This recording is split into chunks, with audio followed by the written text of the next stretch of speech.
아멘. 거룩하신 하나님의 말씀입니다. 아멘. 믿음의 영적 성장 시리즈 27번째 시간, 내 삶의 6월절이라는 말씀의 제목으로 하나님의 거룩하신 말씀 전하겠습니다. 내 삶의 6월절. 우리가 신앙생활하면서 6월절이라는 단어를 참으로 많이 듣습니다. 여러분들은 6월절에 관해서 어떻게, 그 6월절이 무엇인지 어떻게 이해하고 살고 계십니까? 여러분, 6월절이 무엇이죠? 네, 6월절이라 하면요, 하나님이 이스라엘 백성들에게 베풀어 주신 그 구원의 은혜를 감사하는 절기예요.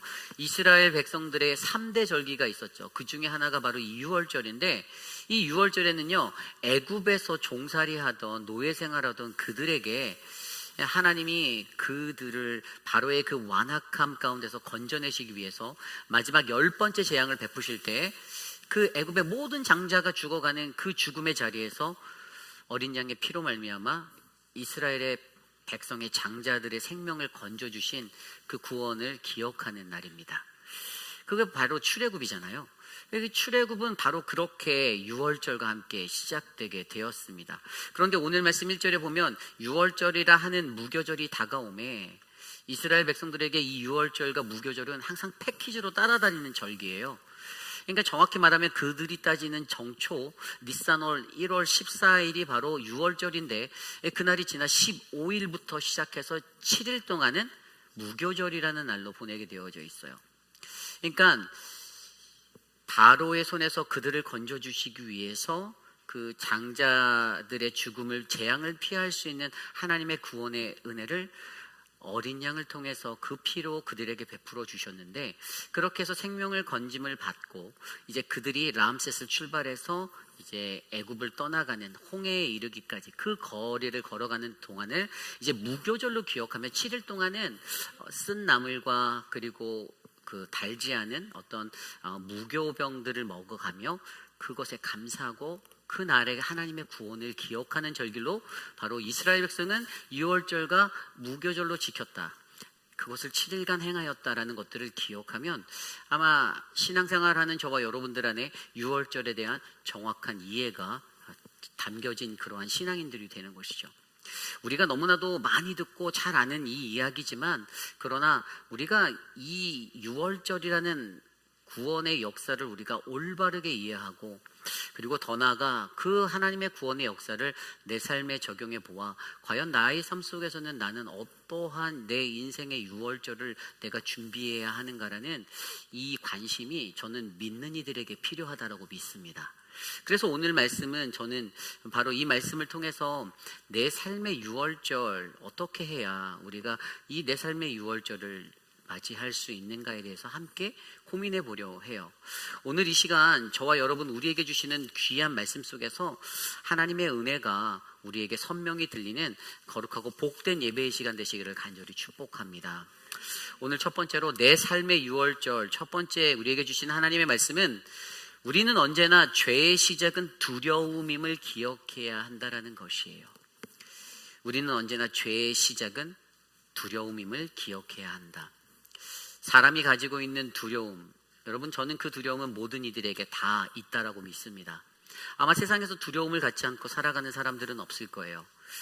오늘 말씀을 들여다보면 오늘 말씀 1절부터 6절까지의 말씀에 그 두려움에 휩싸여 있는 사람들의 모습을 우리에게 선명하게 보여주고 있습니다. 좀 전에 읽었던 1절을 지나 2절에는 대제사장들과 서기관들이 예수를 무슨 방도로 죽일까 궁리하니 이는 그들이 백성을 두려워함이었더라. 아멘. 3절에도 볼까요? 열둘 중에 하나인 가룟 유다인이라 부르는 유다에게 사탄이 들어가니. 4절입니다. 이에 유다가 대제사장들과 성전 경비대장들에게 가서 예수를 넘겨줄 방도를 의논하매. 5절, 그들이 기뻐하여 돈을 주기로 언약하는지라. 6절입니다. 유다가 허락하고 예수를 무리가 없을 때에 넘겨줄 기회를 찾더라. 아멘. 제가 지금까지 읽어드린 이 1절부터 6절까지의 말씀을 단계별로 정리하면 5단계로 볼 수가 있는데, 첫 번째 단계가 뭐냐면 대제사장들과 서기관들이 예수를 어떻게 죽일까 궁리하는 장면이 눈에 보입니다. 그들이 머리를 맞대어서 고민하는 거예요. 왜 그랬을까요? 예수를 어떻게 죽여야 하나라는 이 문제. 그것에 대한 근거는 두려움이었습니다. 분명히 좀 전에 읽었던 2절 말씀 후반부에 그들이 백성을 두려워함이더라라고 그 이유가 정확히 나와 있어요. 백성들을 왜 두려워했을까요? 대제사장들, 종교적 지도자들, 그리고 서기관들, 그들은 바리새인으로서 산헤드린 공의회에서 중책들을 많이 맡고 있었던 사람들이 대부분 포지션하고 있었던 서기관들이었어요. 정치적 지도자들, 종교적 지도자들, 나라에서 권세를 갖고 있었던 그들이 왜 군중들을 두려워하였을까? 그 당시 예수님에 관한 흐름이 그랬습니다. 예수라는 그 불리는 사람이 수많은 이적과 기적을 통하여 그곳을 통해서 예루살렘으로 향하여 다가올 때 수많은 사람들은 환호하기 시작하였죠.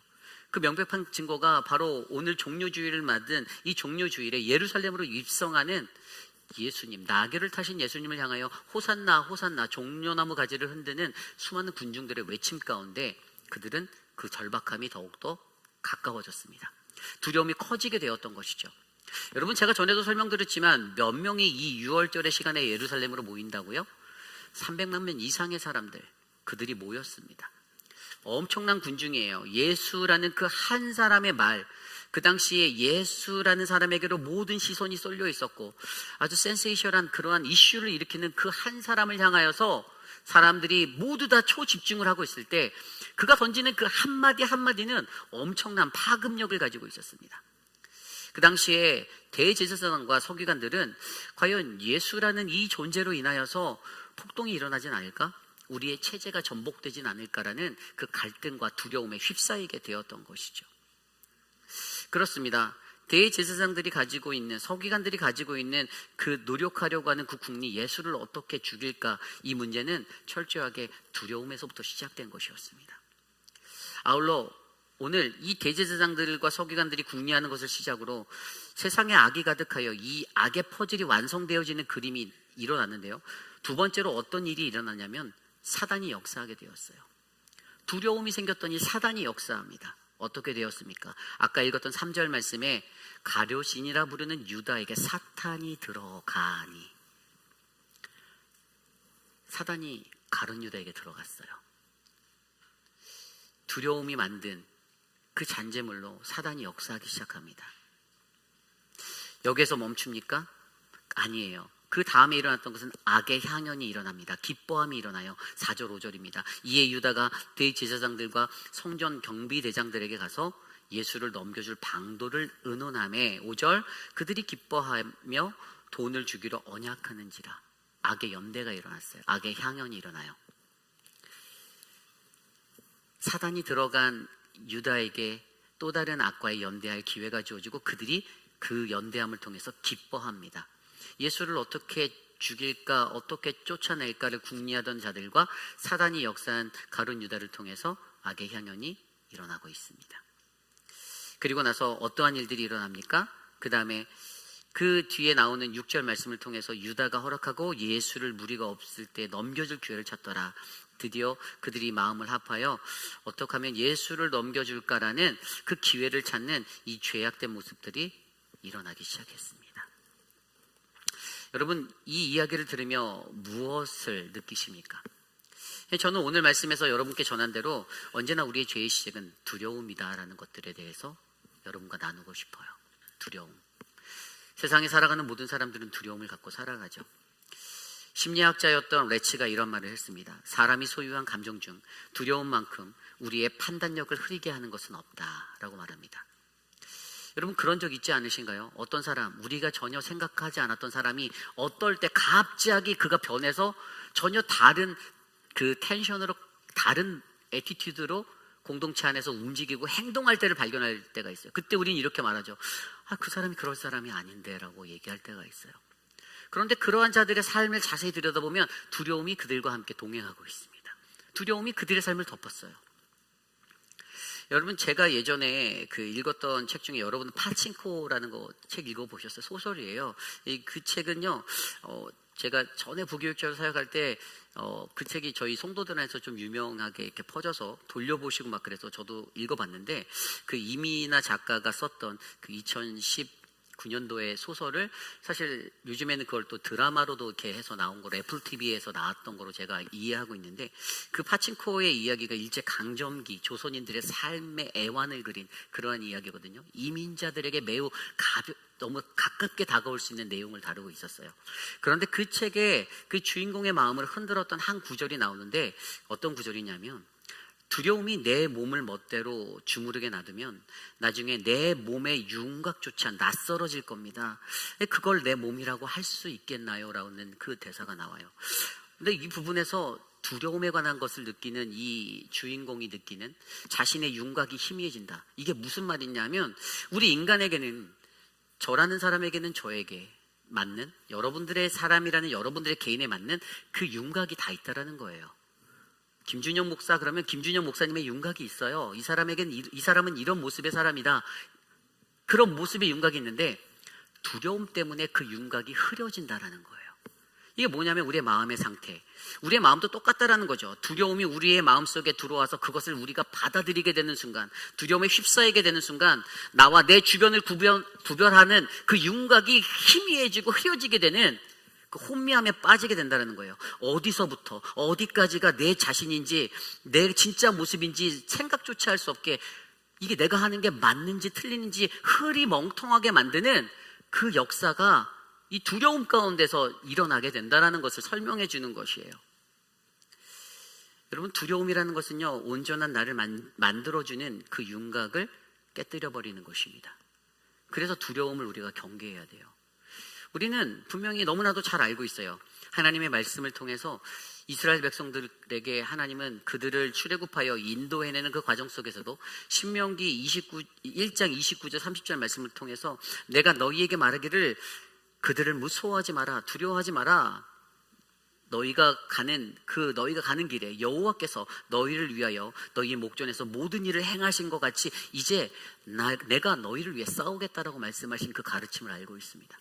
아울러 우리가 잘 알고 있는 이사야서의 말씀을 통해서도 이사야 41장 10절, 두려워하지 말라, 놀라지 말라, 나는 내 하나님이 됨이라. 내가 너와 함께 하리라. 내가 너를 참으로 의로운 나의 손으로 붙들어 주리라. 나의 강한 오른팔로 붙들어 주겠다라고 말씀하신 그 하나님을 우리는 너무나도 잘 알고 있습니다. 그런데 문제는 우리들의 삶에 이 두려움이 넘친다라는 거죠. 두려움이 늘 찾아온다라는 거예요. 두려움이 엄습한다라는 것입니다. 두려움이란 무엇입니까?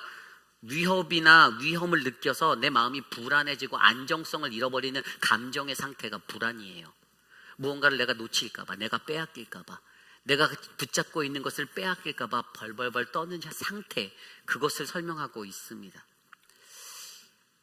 그래서 오늘 말씀을 통해서도 예수님은요, 오늘 그들이 유월절이라고 하는, 무교절이라고 하고 해서 찾아오는 그들의 역사 속의 전통적인 이 명절을 앞두고도 서기관들과 대제사장들, 그들 스스로가, 또한 주님과 함께 걸어가고 있었던 유다가 그 자신들의 삶에 찾아오는 엄습하는 그 두려움으로 말미암아 벌벌 떨며 죄의 향연을 벌이는 이 장면들을 묘사해 주며, 우리의 삶 가운데 우리가 가지고 있는 모든 죄, 언제나 죄의 시작은 바로 두려움으로부터 시작된다는 것을 일깨워 주고 계십니다.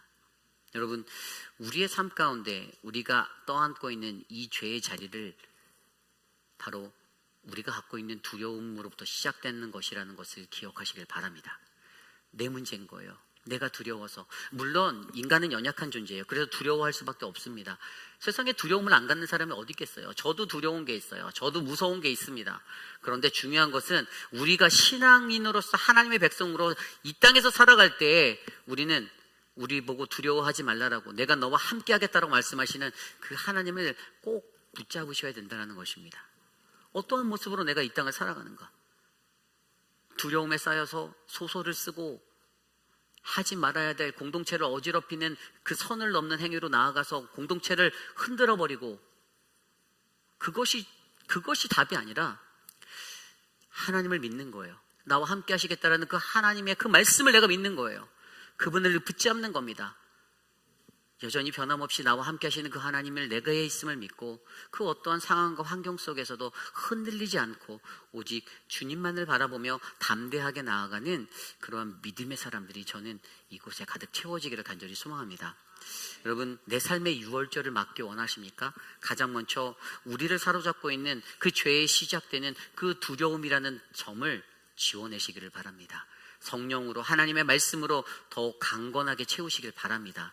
저는 그 역사가 사랑하는 우리 회입길 아닌 장로교회 안에 일어날 줄 믿습니다. 이것이 바로 오늘 말씀의 첫 번째, 내 삶의 유월절, 우리는 언제나 죄의 시작은 두려움임을 기억해야 한다입니다. 오늘 마지막으로 두 번째 말씀, 내 삶의 유월절, 우리는 우리의 인생의 유월절을 가져야만 합니다. 우리는 우리 인생의 유월절을 가지셔야 해요. 여러분, 우리가 알고 있는 이 유월절에 대한 이야기들, 구약시대의 유월절, 그리고 오늘 말씀에서 이루어지고 있는 이 신약시대 예수님 때의 유월절, 그리고 오늘 이 시대를 살아가는 저와 여러분들에게 대한 유월절의 이해는요, 저는 그 트렌드, 패러다임이 바뀌었다라고 믿습니다. 어떻게 바뀌었냐? 구약시대 때는 어떻게 그들이 구원을 받았죠? 이스라엘 백성이 애굽 땅을 출애굽할 때 어린 양의 피로 말미암아 그들이 구원받았습니다. 그런데 오늘 십자가로 향하고 있는 이 유월절의 개념이 바뀌는 새로운 새 계약이라고, 새 언약이라고 정해주시는 이 유월절의 패턴의 이 패러다임이 어떻게 되었죠? 예수 그리스도 그분이 직접 제물이 되셔서 그리스도의 피로 말미암아 우리를 구원하여 주셨죠. 어린 양의 구약의 시대에 어린 양의 피가 필요했던, 그래서 온 가족들이 전통적으로 유월절만 되면 함께 모여서 포도주를 대하고 축복을 나누며 어린 양, 그 양을 잡아서 함께 나누었던 그 가족의 축제 만찬의 자리가 어떻게 되었습니까? 예수 그리스도라는 그분의 축제의 그 유월절에서는 어린 양이 없는, 본인 스스로가 직접 어린 양이 된 그러한 만찬의 자리로 바뀌었어요. 많은 사람들이 이 오늘 말씀에 나온 이야기를 최후의 만찬, Last Supper 이렇게 얘기하잖아요. 근데 여러분, 최후의 만찬이라는 것은요, 우리가 잘 알고 있는 레오나르도 다빈치의 그 그림 때문에 이게 이름이 이렇게 간 거지, 성경적으로 이것은 주의 만찬이에요. 주의 만찬.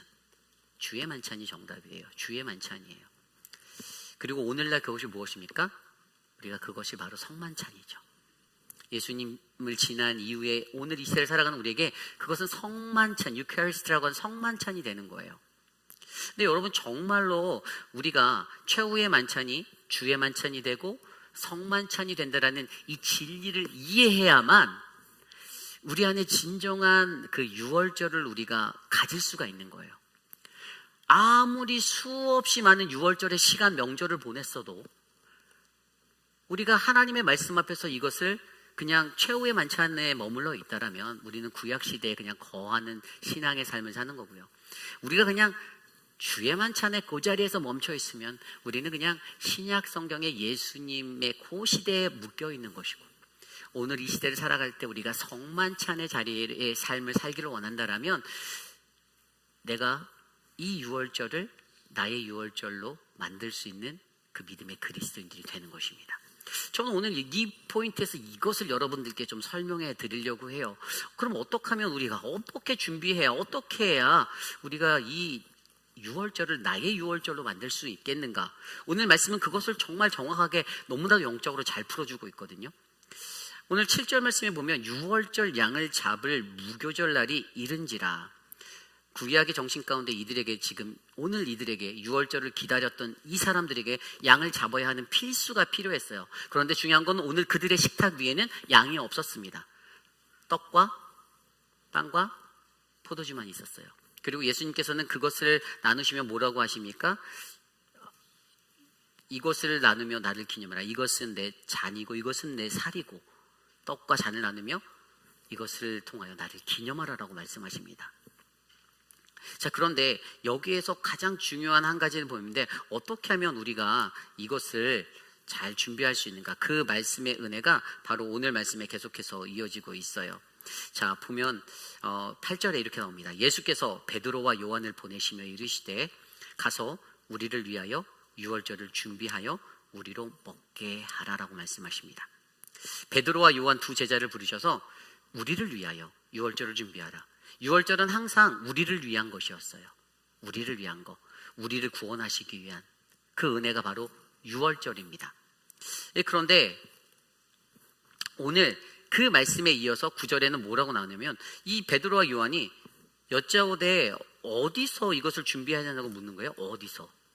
그들의 대답이 예수님이 준비하라는데 내가 어디로 가서 이것을 준비해야 됩니까? 라고 묻고 있어요. 그래서 10절부터 그것을 어떻게 어디서 준비해야 되는지 말해야 되는데 결론부터 말씀드리면 첫 번째로 큰 다락방으로 나아가라라고 말씀하셨어요. 여러분, 우리가 우리 자신의 유월절을 가지기 위해서는요, 우리는 큰 다락방으로 나아가셔야 돼요. 그럼 여기서 질문이 어떻게 하면 그 큰 다락방으로 나아갈 수 있는가? 그것이 바로 10절 이후의 말씀에 나와 있습니다. 10절입니다. 이르시되 보라, 너희가 성내로 들어가면 물 한 동이를 가지고 가는 사람을 만나리니 그가 들어가는 집으로 따라 들어가서 11절입니다. 그 집 주인에게 이르되 선생님이 내게 하는 말씀이 내가 내 제자들과 함께 유월절을 먹을 객실이 어디 있느냐 하시더라 하라. 12절 그리하면 그가 자리를 마련한 큰 다락방을 보이리니 거기서 준비하라 하시니. 아멘.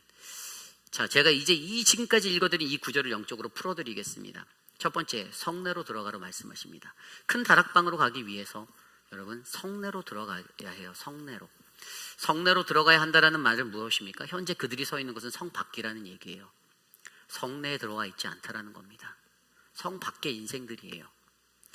그런데 그때 물 한 동이를 가지고 가는 사람을 만날 수 있대요. 누굽니까? 물 한 동이를 가지고 가는 사람이 누굴까요? 예수님이에요. 여러분, 성경에서 물은 어떤 의미죠?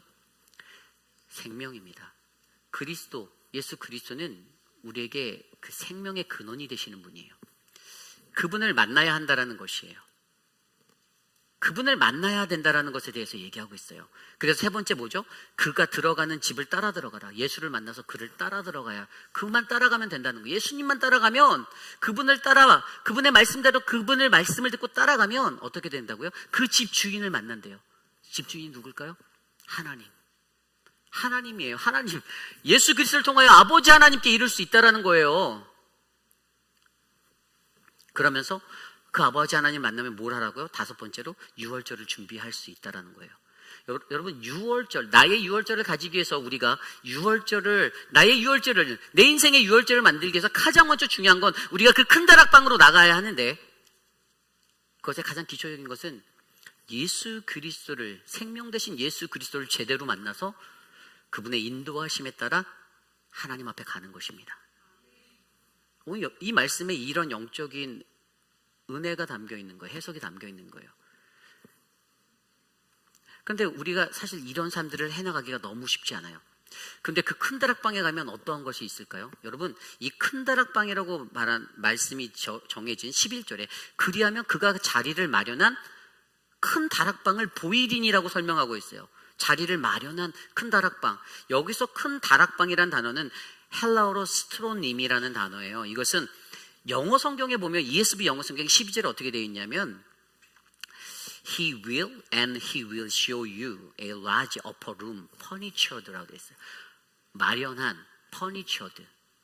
이거는 이미 이렇게 우리가 어떤 집에 들어갔을 때 가구가 이미 붙박이로 붙어있는 그런 상황, 이미 준비되어진 상태를, 이미 제공되어진, 이미 갖춰진 것을 설명하는 단어예요. 그러니까 우리가 예수 그리스도를 통하여 하나님께 이르면 거기에 큰 다락방, 하나님과 함께 쓴 큰 다락방이 있는데 거기에 가면 우리는 그냥 하나님을 통해서 자동적으로 갖춰진 그 은혜를 누릴 수 있는 그러한 만찬의 자리를, 축제의 자리를, 그 식탁의 자리를 우리는 설 수 있는 인생이 될 수 있다는 거예요. 그럼 가장 중요한 것은요, 큰 다락방으로 나아가기 위해서 우리는 예수를 먼저 만나셔야 되고요, 예수님을 통해서 그분을 따라 하나님 앞에 이르셔야만 합니다. 이게 굉장히 중요한 거예요. 그런데 여기에서 끝일까요? 이게 이제 프리 단계예요. 이게 프리 인스펙션과 같은 단계예요. 이 단계가 딱 되어 있으면 이제 거기서 유월절을 준비하라라고 말씀하셨잖아요. 이제 나의 유월절을 거기서 준비해야 되는 거예요. 여기에서 오늘 말씀에서 14절 이후에 나오신 것처럼 예수님께서 이 최후의 만찬이라고 불리는 이 주의 만찬의 자리에서 그가 어떻게 말씀하셨죠? 15절에 보면 내가 고난받기 전에 너희와 함께 이 유월절 먹기를 원하노라. 그러면서 16절에 이 유월절은 하나님 나라에서 이루기까지 다시 먹지 아니할 것이야. 지금 이 최후의 만찬에, 이 주의 만찬의 자리에서 이게 마지막인데 언제까지? 주의 나라가 이를 때까지는 이 유월절의 이 예식을 잠깐 멈출게라고 설명해 주고 있는 거죠. 그러면서 그가 떡을 나누고 19절에 떡을 가져 감사기도 하고 떼어 그들에게 주며 이것은 너희를 위하여 주는 내 몸이라 너희가 이를 행하여 나를 기념하라. 20절에도 저녁 먹은 후에 잔도 그와 같이 하여 이 잔은 내 피로 세우는 새 언약이니 곧 너희를 위하여 붓는 것이라. 아멘. 구약의 그 유월절과 똑같은 너희를 위하여의 예식인데 무엇이 바뀌었냐 하면 어린 양이 없고 예수 그리스도가 어린 양이 되어 그의 피로 그의 희생과 그의 십자가의 달리심을 통하여서 우리에게 구원이라는 것을 베풀어 주시겠다는 것을 기억하라고 말씀해 주시는 새 언약이 완성되는 것이에요. 그렇다면 이 성만찬으로 나아가는 것, 여러분 이 성만찬으로 나아가는 것, 오늘 우리가 이 시대 가운데 우리가 절기마다 때마다 다음 주에도 성금요 예배 때 성만찬을 하고 부활주일 예배 때도 성만찬을 나누겠지만 형식적으로 드리는 그 성만찬, 그냥 주님의 떡을 나누고 잔을 나누는 그것이 아니라 그것을 통해서 주님이 더욱더 강력히 우리에게 요구하시는 것은 무엇입니까? 성만찬으로 나아가라. 바로 그 만찬의 자리에 너가 제물이 되고 바로 저와 여러분 우리가 그러한 성만찬의 자리에서 우리의 피를 흘리고 우리의 살을 떼어주어 공동체를 살리고 하나님 나라의 복음을 전파하라는 그 은혜를 발견할 수 있는 믿음의 자리에 서게 되는 것입니다. 단순하게 그 유월절은 나에게 해당되는 게 아니잖아요. 예수님이 한 거 아닙니까? 예수님까지면 되지 않을까요? 라고 말하실 수 있지만 그렇지 않아요. 오늘 이 시대를 살아가는 우리들에게 강력하게 주님이 말씀하시는 것은 바로 우리가 우리의 삶의 유월절을 하나님께 드리는 성만찬에 참여하는 인생이 되는 것입니다. 단순하게 우리가 알고 있는 것대로 예수 그리스도의 유월절, 그래서 이 최후의 만찬을 통해서 예수가 죽어야만 완성되어지는 새 언약이다라고 우리가 이해할 수 있지만 주님이 거기서 더 나아가 우리에게 말씀하시는 것은 과연 오늘 나는 우리의 삶의 현장에서 내가 죽을 수 있는가? 나는 내 삶의 유월절을 준비하는 나는 그 제물 어린 양이 될 수 있는가에 관한 질문을 오늘 우리들에게 던지고 계시다라는 것이죠. 여러분, 우리의 복음이 완성되어지고 십자가의 복음이 하나님의 복음이 온전하게 세워지기 위해서는요, 여러분 이 땅의 교회에 속한 거룩한 그리스도인 모두가 바로 자기 자신의 유월절을 반드시 가지셔야만 합니다. 그것이 없이는 우리가 아름다운 믿음의 공동체로서의 모습을 완성할 수가 없습니다. 이전에 구약의 시대 때는 유월절을 통해서 어린 양을 잡는 그 예식을 가족들이 나눴지만 오늘 말씀 속에서 신약 시대에 예수 그리스도가 자신의 살과 피로 대신하여 그 제물이 되어서서 우리를 구원하셨다면 지금 이 시대를 살아가는 이 나라와 열방 그리스도를 모르는 모든 수많은 죽어만 가는 영혼들을 구원하기 위해서 주님은 저와 여러분들이 대속의 제물로 유월절의 어린 양 되어 우리 자신이 십자가에 못 박고 우리의 부활의 신앙으로 이 땅을 살아가는 그 우리의 유월절을 우리에게 원하고 계심을 기억하시길 바랍니다. 여러분, 이것이 바로 오늘 말씀의 두 번째, 바로 내 삶의 유월절, 우리는 우리의 인생의 유월절을 기억해야 한다는 것입니다. 그럼 그렇습니다. 우리의 인생은요, 저는요, 구원이라는 그 자리에 이르려고 우리가 노력하는 인생 아닙니까? 물론 구원받은 인생이에요. 저와 여러분 모두가 구원받은 인생이지만 주님은 여전히 우리를 끝까지 그 구원의 자리로 인도하고 계세요. 그리고 그곳에 이르기 위해서 어떻게 이룰까? 그냥 내가 하는 거 하면 되고 내가 그냥 할 수 있는 것만 하면 되지 않아? 물론 그 말도 맞습니다. 그러나 더 중요한 거는 누군가는 여전히 죄 많은 세상 가운데 그 죄인들을 구원하기 위한 대속의 제물로 누군가는 헌신해야 되고 누군가는 뼈를 깎아야 하고, 그런데 여러분 누군가는 그렇게 하니까 그게 나는 아니야 라고 생각하면 그건 오판이에요. 오산이에요. 믿음의 공동체 안에 모두가 다 해야 되는 거예요. 나는 원래 이러한 사람이니 나는 단 한 번도 인생에 태어나서 남들에게 미안해라는 말 한마디도 안 해본 사람이고 나는 그렇게 자라보지 않아, 나는 자존심이 얼마나 센 사람인데라고 밀고 나가시면 절대로 되지 않습니다. 나는 이 스탠스로 계속 갈 거니까 너가 나에게 사과해. 그러면 절대로 6월절의 완성, 십자가의 완성은 일어나지 않아요. 결국에 믿음의 공동체가 가져야 하는 것이 무엇입니까? 내 삶의 6월절을 가지시고 공동체의 모든 사람들이 내 삶의 6월절을 향하여 달려나가셔야죠. 반쪽짜리 6월절을 찾고 계십니까? 그냥 하나의 명절을 지내는 그 인생으로 형식적인 그 날짜들을 보내기 원하십니까? 아니에요. 하나님은 오늘 이곳에 계신 저에게, 여러분들에게, 스스로에게 내 인생의 6월절은 무엇이니라고 우리에게 묻고 계십니다. 예수님은 십자가에 못 박혔다라고 너무 잘 아는데, 그러므로 너희도 그 세례를 받아 너희도 그것에 너희를 못 박으라는 것도 너무나도 우리도 잘 아는데, 그런데 여전히 우리는 십자가에 우리를 못 박지 않습니다. 끝까지 내가 이기나 네가 이기나 끝까지 한번 가보자. 이 스탠스로 계속 가면 결국에 하나님 나라의 십자가는 완성될 수가 없습니다. 오늘 이 시대를 살아가는 저와 여러분들, 우리의 인생을 한번 돌아보기 원합니다. 우리 교회의 삶들의 모습들을 돌아보기 원합니다. 내 삶의 6월절, 여러분들에게 내 삶의 6월절이 있으세요? 언제나 나를 둘러싼 그 두려움 때문에 내가 지금 하고 있는 거, 내가 지금 잡고 있는 거 뺏기기 싫어서, 내가 이거 지금 맡고 있는 거 저 사람이 내 거 뺏지 않을까? 내가 갖고 있는 거 저 사람들이 가져가지 않을까 벌벌 떨면서, 그래 차라리 저 사람들을 아예 제거해버리자, 그런 사건 사고를 교회 내에서 만들고 계시진 않습니까? 아니면 내 인생에 철저하게 내 인생의 6월절을 주님의 그 최후의 만찬이 주의 만찬이 되고, 그 주의 만찬이 내 인생의 성만찬이 되어서, 주님 나도 주님처럼 내 살과 피를 주님께 드리며 이 땅의 공동체에 화해를 불러일으키겠습니다. 하나님의 말씀으로 나를 사용하여 주시고 나를 세워주십시오라는 그 기도를 드리며 내 삶의 6월절을 주님께 드리며 나아가고 있습니다. 여러분, 라스트 서퍼라고 하는 그 주의 만찬이 원래 영어로는 어떻게 되냐면요, A light evening meal이에요. 가벼운 식탁이에요. 가벼운 식사. 근데 여러분, 가벼운 식사가 그리스도인들에게는 가볍지만 무거운 식탁이 되어야 하는 거예요. 많은 사람들이 호산나 호산나 외치며 종려나무 가지에 흔들고 환호할 때 예수님은 마음이 어두우셨을 거예요.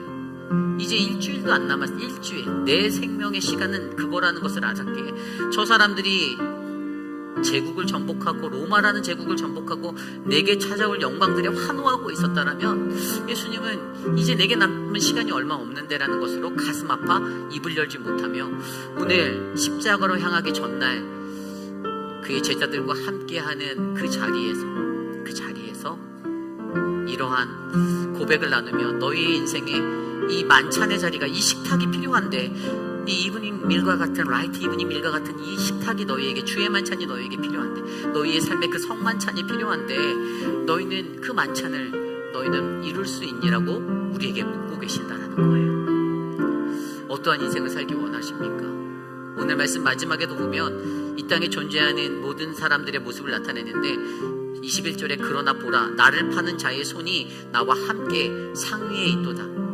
인자는 이미 작정된 대로 가거니와 그는 파는 사람, 그 사람에게 화가 있으리라 하시니 23절에 그들이 서로 묻되 우리 중에 이 일을 행할 자가 누구일까 하노라. 한 상에 둘러앉은 그들에게 선과 악이 공존하고 있어요. 그런데 하나님은 여전히 주님은 그 길을 걸어가겠대요. 그런데 가룟 유다는 그 배반의 그 불씨를 태우며 악의 향연에 불꽃을 붙여버리고 나가고 있었어요.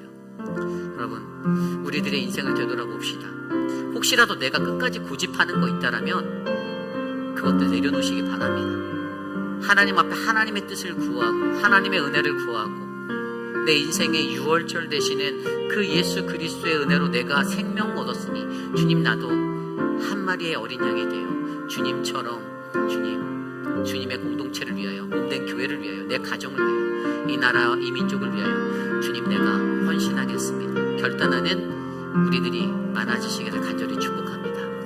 이러한 말씀을 붙잡고 저는 오늘 이 찬양을 함께 드리기 원하는데요, 우리의 삶에 주님 이곳을 덮어주시옵소서, 이곳을 비춰주시옵소서, 내 안에 무너진 모든 소망이 다시 회복하도록 나를 만져주옵소서라고 우리 모두 자리에서 함께 일어나 우리 지극히 높으신 주님의 함께 찬양 드리며 나아갑니다.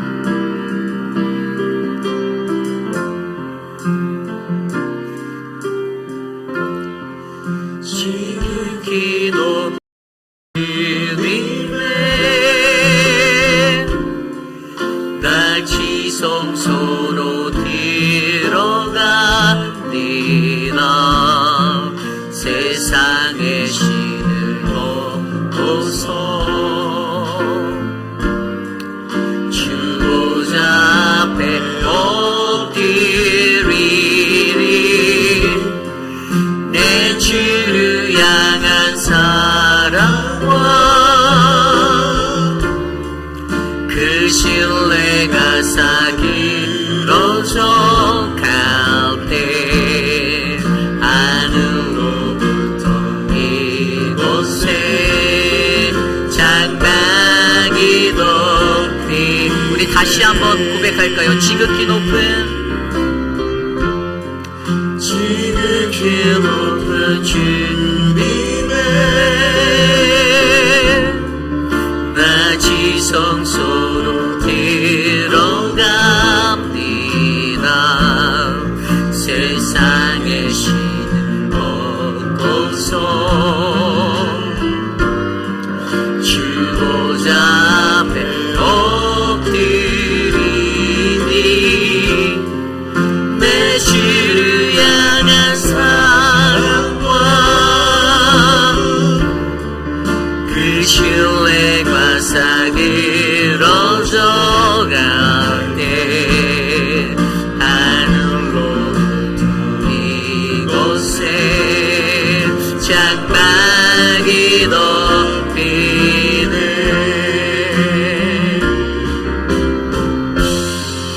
이곳을 덮으소서. 이곳을 비추소서.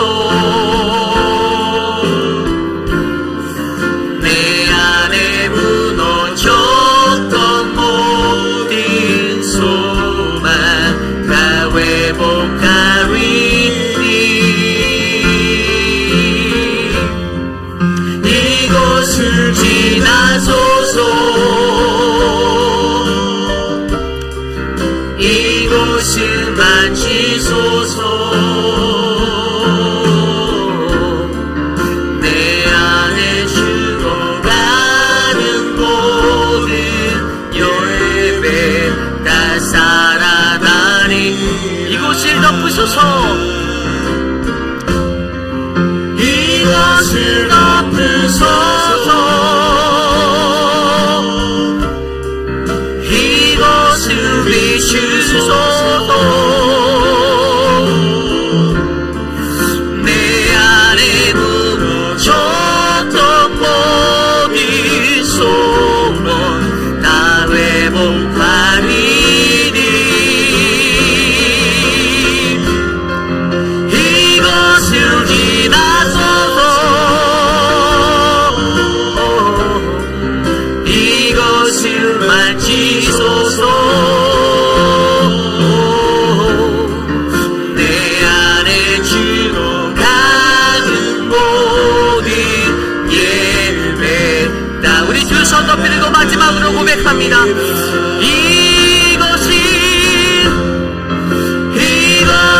덮으소서.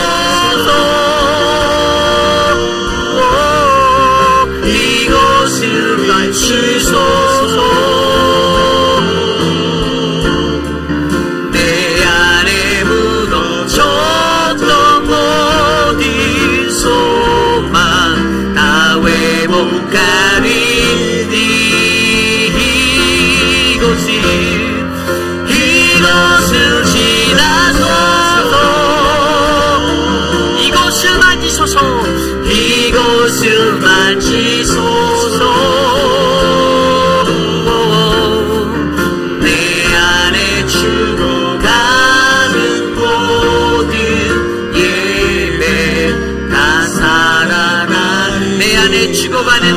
예배다 살아나리라.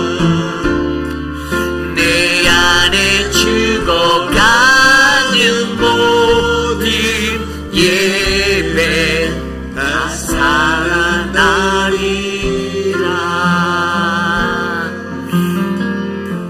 참으로 존귀하신 하나님, 주님의 큰 은혜에 감사드립니다. 하나님, 우리가 언제나 두려움에 휩싸여 걸어갈 때 하나님, 내 안에 무너졌던 그 수많은 소망들이, 내 안에 무너졌던 그 예배의 자리가 그리스도의 덮으심, 그 보혈의 은혜로 회복되어지기를 간절히 소망합니다. 하나님, 내 삶의 유월절이 무엇인지를 올바르게 비추어 보아 주님이 베풀어 주신 그 주의 만찬이 바로 내 인생의 성만찬 유월절의 축제로 하나님의 구원의 축제가 되기를 간절히 소망하오니 하나님, 우리 회의필한 장로교의 모든 성도들의 삶에 내 삶의 유월절이 반드시 일어나도록 도와주시옵소서. 사랑하는 성도들, 하나님 육신의 연약함 가운데 계신 한 분 한 분을 기억합니다. 우리 천문자 집사님과 박문자 집사님, 하나님 또 사랑하는 한영숙 집사님 건강을 지켜주시고 하나님, 저들이 스스로 회복하는 그 모든 과정 중에 하나님의 은혜로 덧입힘을 받도록 은혜 베풀어 주시옵소서. 사랑하는 우리 우영철 장로님 건강 주시기를 소망하고 붙잡아 주셔서 감사합니다. 하나님, 장로님의 인생 가운데 우리 회의필 한인 장로교회를 향하여 뿌리신 기도와